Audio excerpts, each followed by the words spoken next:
little system, man, how that stuff works. Yeah, just keep playing around with it. Shit. Yeah. Yeah, man. Yeah, that's dope. It's would you normally like use OBS or something like that? Yeah, to do all the little graphics and stuff man. like that. Yeah, I would use that. Okay, that's but cool. I like XSplit a little bit better, based off of how I used it, but it's not compatible with the Mac. Okay. Yeah, that's what I use a Mac, but I just got another laptop because I run like I'm a part of one of my companies, man. Is we do SEO, and what the search engine optimization, we get people found on Google. Well, we found what we do, man, is we run a lot of tests, and so when we run these tests, I need to have another machine, so I went and bought a laptop the other day, a regular PC laptop, so I could run, be able to run tests. And also, it kind of helps with rendering stuff. I noticed that.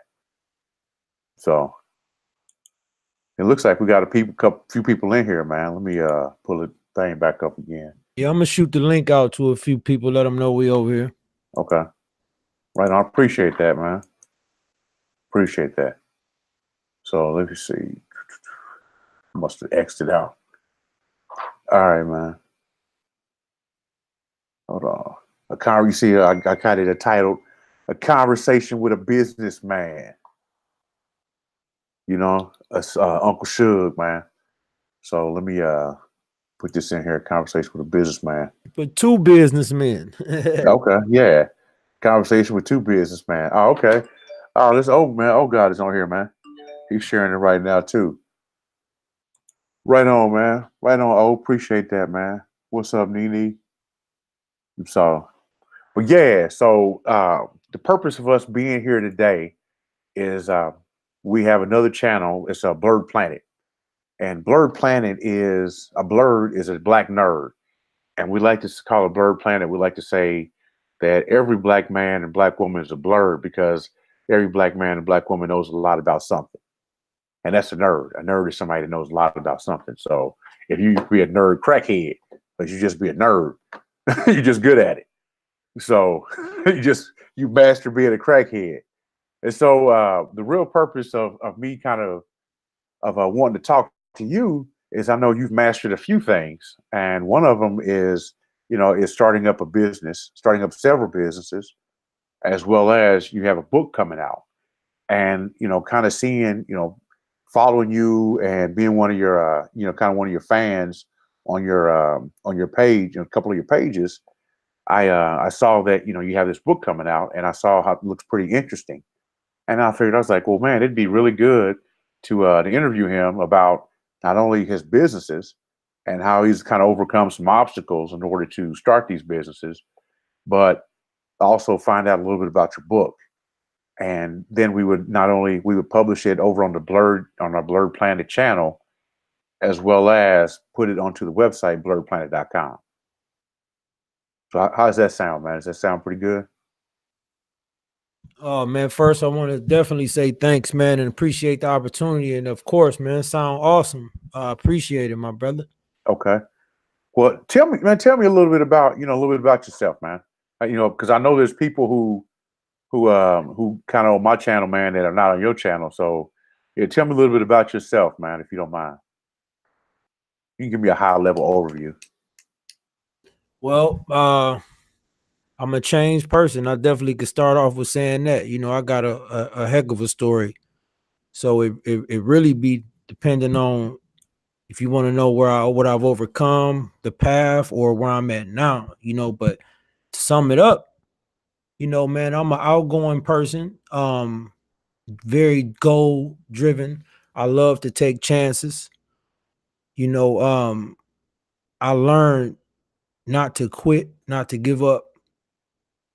And consistency is one of the most, important things, being consistent in what you're trying to do. But, go ahead. I'm sorry. Go ahead. You're saying being consistent is like something that you you learned? Where did you learn that from, man? Did you learn that kind of you're growing up, man? I know you have you grew up in a two-parent household with brothers and sisters. Is that something that you learned at home? Was that something internal? Where did you kind of pick that skill set up? Well, I think I picked that up when I after all the obstacles, the little street life going back and forth to prison and jail. That was a crazy part of my life. But once I started businesses and my first, I was driven, man. I was driven so hard, you know, because I ain't want to go back. So that's where I think it really started at. But I can say if you want to take it back to the street life, I could say it was there too, because you couldn't come up selling dope if you wasn't consistent. Grinding all night. I implemented that street life into my business. That's why I named my company No Sleep Enterprise. No sleep. And like that's hard work. And shout out to my nephew. My nephew came up with the name and I incorporated it. But consistency, man, like no matter what it is, if you want to be successful, man, you gotta set a goal and be consistent at trying to get to it. So when you were in prison, were there any types of books that you read to get you there? I know briefly we had talked about some of the books that you had. Is that skills that you picked up? Is it something that you decided when you were in prison that you started to do? Was it something that you did, you kind of a habit you had afterward, beforehand? Can you talk to that a little bit? The only book I really read in prison, man, was the Bible. So reading started afterwards. And that's all the way real. I ain't read nothing before prison. Until prison, I read the Bible and read it a lot. And let me get it straight, man. I did short time. I ain't never did like no years and nothing like that. I got 3 numbers for 6 months, so I had some great plea deals. But yeah, man, I read the Bible, and the first transformative book I really read was a natural cure book after the passing of my sister. Okay. What'd your sister pass from, man? Cancer. Okay. What type, if you don't mind me asking? I forgot exactly what type. I can't quite remember. Even though I got all the damn paperwork, I just don't want to say the wrong thing. I understand. I totally understand. I totally get that.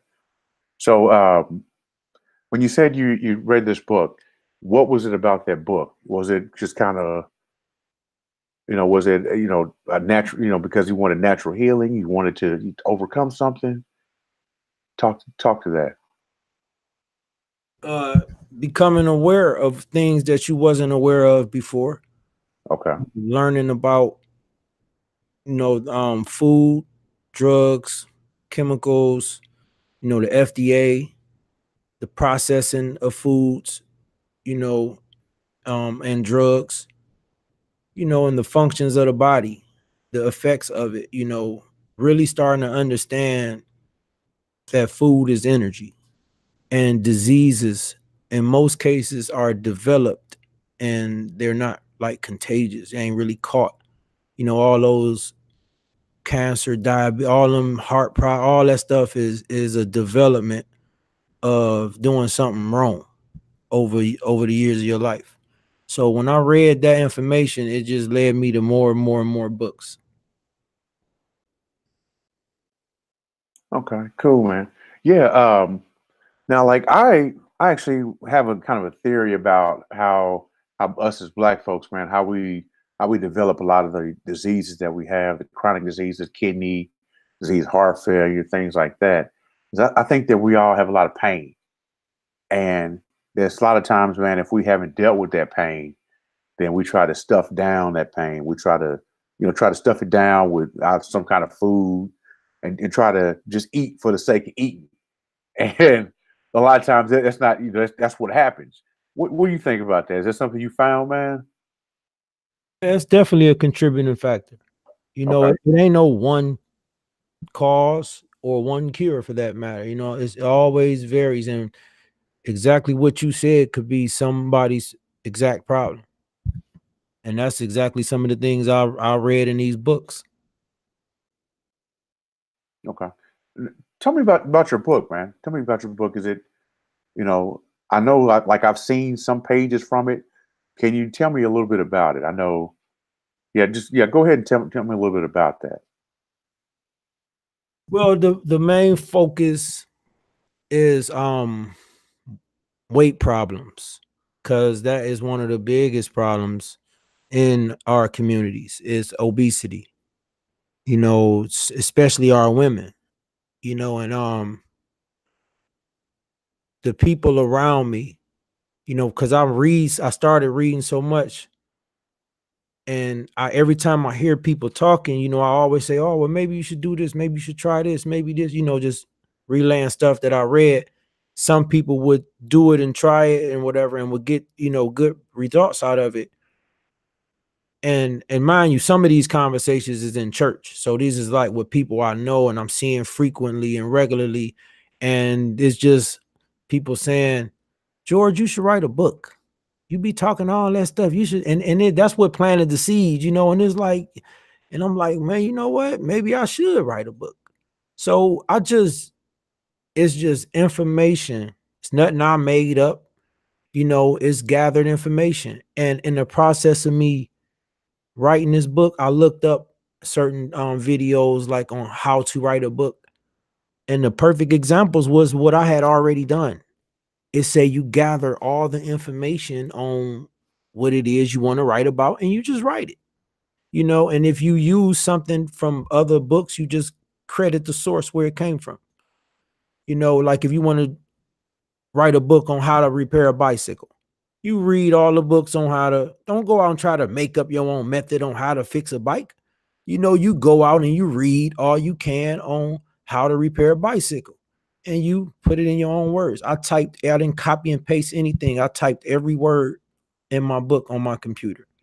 You know, and from the chapter, I mean from the introduction, from the beginning to the end, brother, I typed every single word in that book. And it was fun doing it, you know, because it was like, wow, I'm really doing this. You know, I remember when I first completed the table of contents, and I'm looking at how I did. I'm like, damn, I typed that shit. I did that. You know, it was like, I'm like, wow, I can do it. And it's basically anybody can. It's not nowhere near as hard as people think it is. The only thing is hard is the not knowing. That's what I learned too. I'm like, every question mark. It was just I didn't know.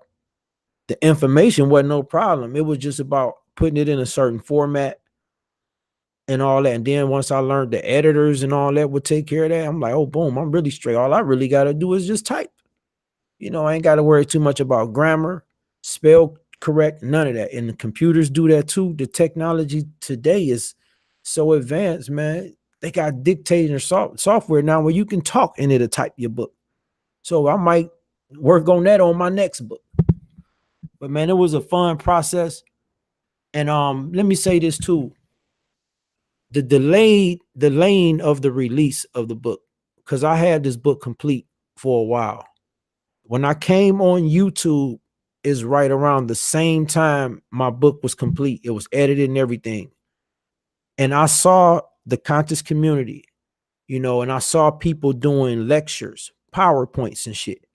And then that lit up another light bulb. I'm like, oh wow, maybe I can do a presentation, a health presentation to go with my book signing, you know, to show and not just sell people a book, you know, show them in a presentation, bring organic food and products, bring the conventional food and products, show the comparison, show the ingredients in this versus that. And in my PowerPoint, I'm going to show the effects of those drugs and chemicals or whatever is in those products. So that's what's delayed the release of the book, because I'm trying to get a hall, my church hall, and host this presentation and give free smoothies and all that, because that's something else I'm trying to work on too. But I'm about to scratch the paid part of it out, because I set up a GoFundMe to try to raise the money for the hall and the, all the stuff I might need for the smoothies and stuff.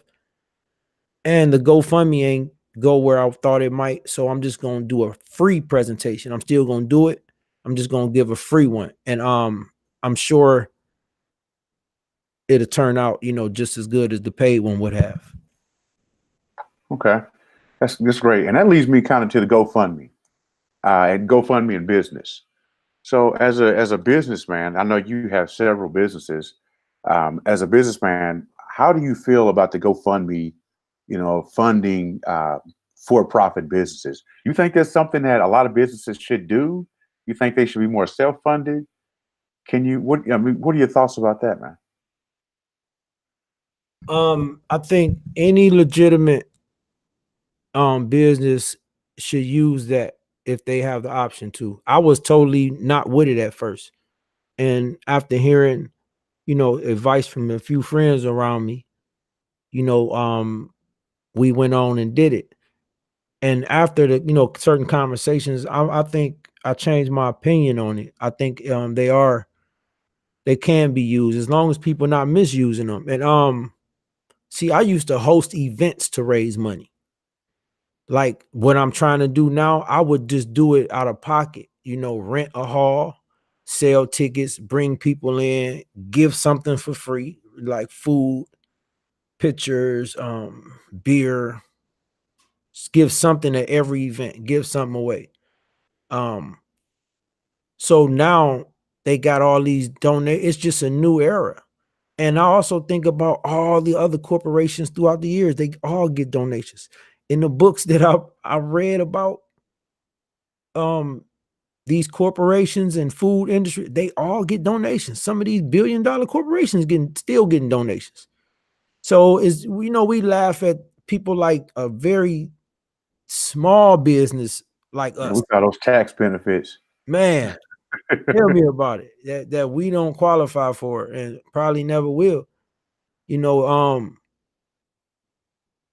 I think it's cool. I used to talk like, man, it's crazy, but as long as it's being used for what is the purpose, I think they necessary. Well, not necessary, but I think they cool.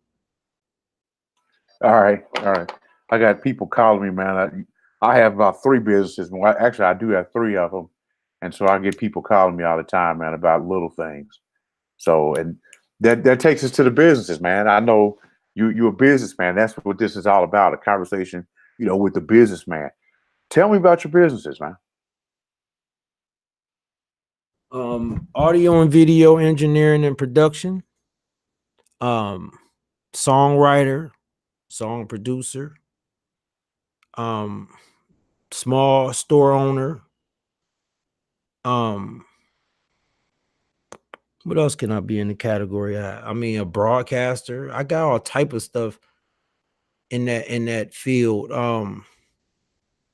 Some other things I really don't want to talk too much about. All right, I understand. I totally understand, man.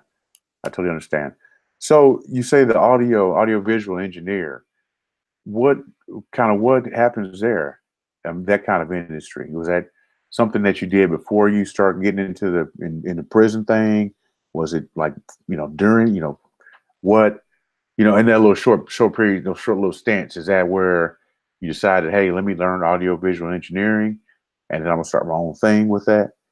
What how did that go?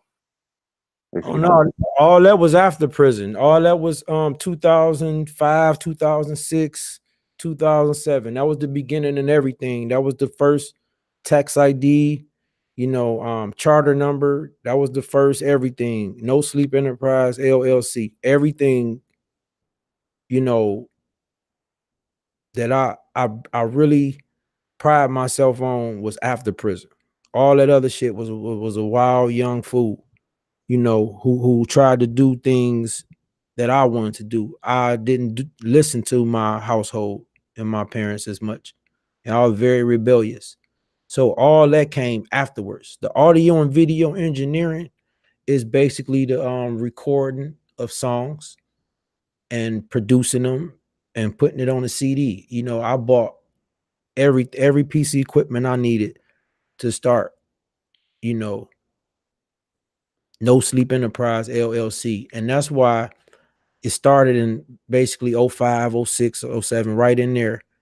And in 2012, well, 2011 really, but the release was really 2012 is when I released my CD.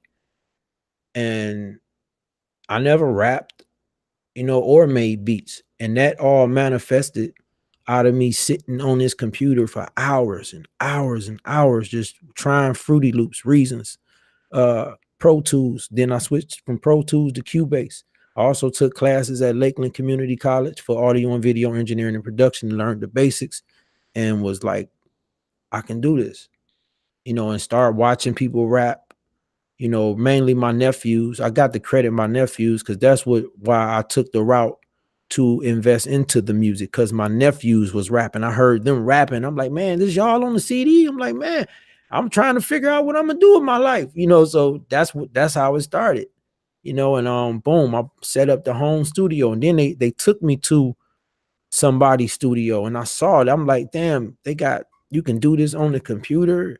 And this was like '05. And I'm just looking like, observing, and just went and did it. Man, that's fantastic, man. That's fantastic to hear that, man. So you made yourself a nerd about the music. That's when you sit there for hours and hours and hours. And And mind it's you, like, brother, I got to slide this in here. yeah, All reading too. Like when I wasn't on the computer, I was getting books, going to get this book, ordering this, going to this used bookstore, finding this book.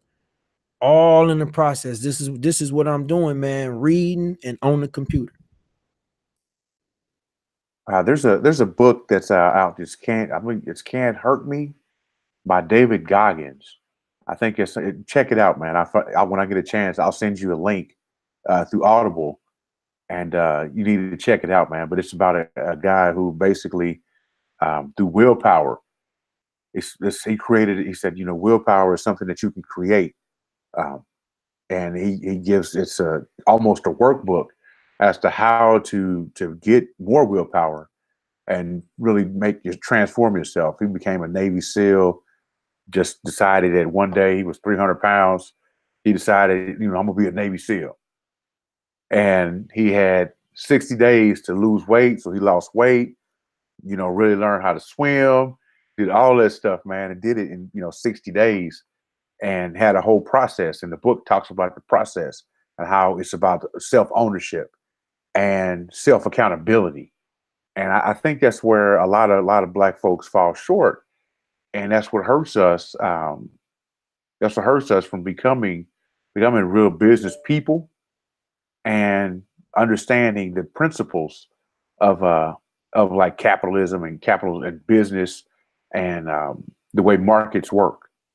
I don't know. What do you think about that, man? Oh, I definitely agree, man. If the white man is at fault and he the reason of your failure, then he gonna be the reason of your success too. I mean, I think that's foolish. You know what I'm saying? And my change shows that not to be true. And I don't care what nobody say. People can downplay. I'm very proud of what I've accomplished and where I'm at right now in my life based on where I've been. I don't care what nobody say. Convicted felons and all. I'm not about to point the finger and blame. It's all my fault. Accountability, period, point blank. Everything, they say they didn't, we didn't put the drugs in but I sold the drugs. They put the guns in, but I picked up the gun. I was doing them crimes, man. I never, ever, ever, well, yes, I did. Let me take that back. I did used to blame the cops, the system. They fucking with me because I'm black, young nigga in the, hood. Da, da, da, da. I was talking like that. And I just changed from that, man. And now I see it different. I don't think that. I know it's a lot of fucked up people out here and people do wrong things, but still got to be accountable for what's going on in your life. I agree, bro. Right on. I appreciate that, man. I appreciate that. Well, I wanted to keep this, a really brief interview, man. And I thank you so much for taking the time, to do this, quick little interview, man. It's going to be on Blerd Planet. the Blerd Planet channel. I also dropped a link to subscribe to you. So if anyone wants to just subscribe to your channel, which I highly suggest, it's very entertaining. All they need to do is click the link to subscribe to Ankhle Sug link, and it's going to take them directly to. It's going to take you directly to your channel, and it'll pop up. You want to subscribe, and all you need to do is just click that button, and you subscribe to your channel. So I really appreciate the time that you've taken with me today, man. And we'll have this also up on Blerdplanet.com. So, and you'll see all that stuff, man. And I really appreciate it. I appreciate the opportunity, man. And thanks for having me. Anytime, my brother. I enjoy these types of conversations, my brother. Anytime, man. Thanks for everybody that came and watched. For sure, man. All right, man. Peace, my brother. Talk to you later, man.